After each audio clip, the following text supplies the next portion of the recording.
Hi, good morning. Welcome to Hackatronics.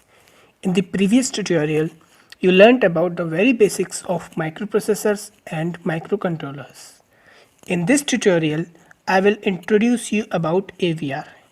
AVR is Advanced Virtual RISC. AVR is a modified Harvard architecture controller. I hope you remember the meaning of modified Harvard architecture. That is, Harvard architecture with some features of von Neumann architecture. It is an 8-bit RISC-based microcontroller. Now, another new term, 8-bit. What does this mean? In simple terms, it defines the processing abilities in terms of data. That is, how many bit of data a controller can process in one cycle.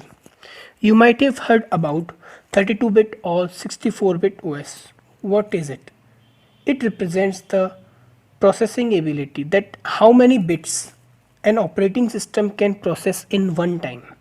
Similarly, microcontroller also have this term 8-bit controller or 16-bit controller.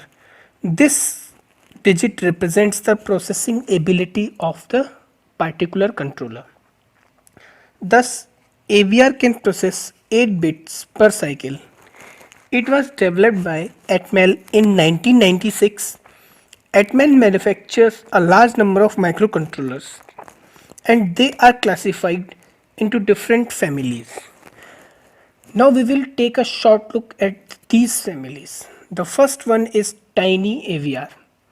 Tiny AVR are small microcontrollers having program memory of 0.5 to 16 kb. They have 6 to 32 pins and their peripheral devices are limited. The second we have is Mega AVR. They are little bigger than Tiny AVR. The program memory is 4 to 512 kilobyte and the number of pins lie in the range 28 to 100. Their instruction set is bigger than those of Tiny AVR and peripheral devices are also more as compared to Tiny AVR. The third one we have is Xmega. Xmega have their program memory about 16 to 384 kb and pin package is 44 to 64 to 100 with an exception of Xmega 8E5 that has 32 pins. Xmega has even more features than the previous one. After that we have application specific AVRs. They are designed for some specific purposes like LCD, PWM, USB controller. See, in these application specific AVR, the configuration is different from the normal AVR. They are especially made for some purpose like driving the LCD, driving many servo motors or controlling a USB, etc. The next we have is FPSLIC, that is AVR with FPGA, and next is 32-bit AVR. At this stage, I would suggest you not to go into their details because you will surely mug up everything. You can have a look at the slide. Now, there arises a question that there are thousands of microcontrollers, which one should I choose? See, every microcontroller has its own properties and characteristics. The first and foremost important thing is the requirement of our whole system. That is, what features should microcontroller have in order to design the system. After that, few other things you should keep in mind are good resources must be available.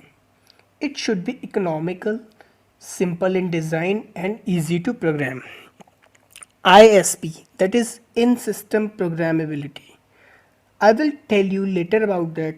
And last but not the least, free software support should be available. in the market. There are large number of factors that make AVR a better choice for the beginners. That's why we have chosen AVR for this smart system tutorials. Few of these factors are: it is easy to code. AVR are designed from zero level to allow easy coding in high level languages. It is easy to program.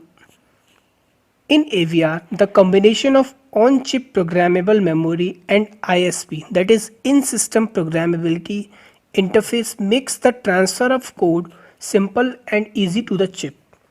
See, in AVR, the process of transferring the code from the software to the microcontroller is very easy. That's why it is easy to program an AVR.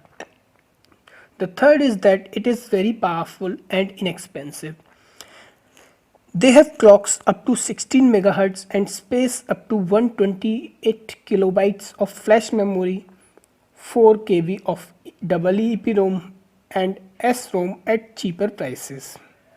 Since most of the AVR come in easy to use DIP packages of 8, 20, 28 or 40 pins, so they are breadboard friendly and easily available in local market.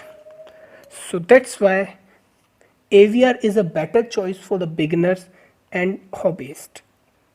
So thank you. That's all in this tutorial. Stay tuned for the next one and do subscribe us on YouTube.